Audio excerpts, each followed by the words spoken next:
Hi everyone, how's it going? Jake Erickson here, and today for my blog, I'm going to talk about the SAMR model.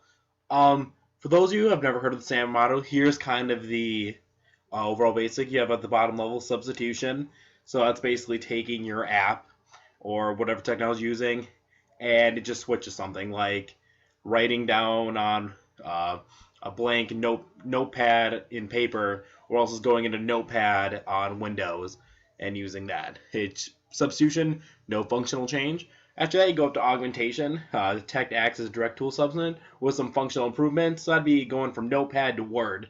You can do more stuff in Word than you can when you're just writing it on your own. So modification, detect allows for significant task redesign.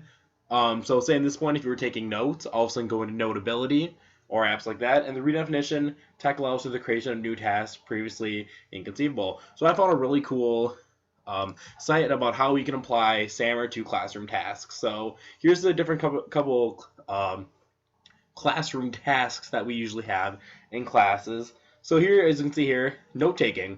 As I said, notes taking using notes. So just the basic note. And all of a sudden, augmentation, the students get to choose their own note app. So it may make it a little bit better, but not quite a lot better. And then here we have modification. All students use Notability for all apps. Let's click that. And so it's pretty much how Notability and Dropbox can work together. That way you can write all of notes to the same thing. You can Dropbox it, have everyone share the notes.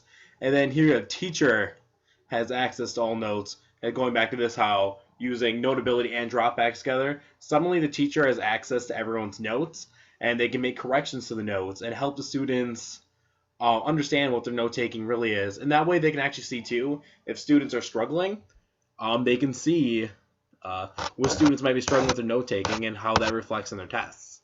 So that's a couple ways SAMR's used here. Let's see, the other one I liked was, let's see, the research aspect of it, too. Here it's you just copy and paste information from Safari. Not much of a difference. In this case, it helps a little bit because you don't have to write all the notes by hand. Augmentation, you get into bookmarking, sharing notes using the share button. You can download and annotate with Notability again.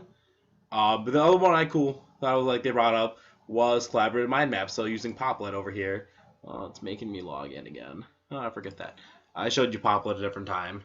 So Poplet, if you don't remember, it's where it's a picture in the middle, and you can put little pops in there, and it has little things so you can apply notes to it. I remember in the previous blog I showed you an example. I had the Earth, and then there's little poplets of facts about the Earth.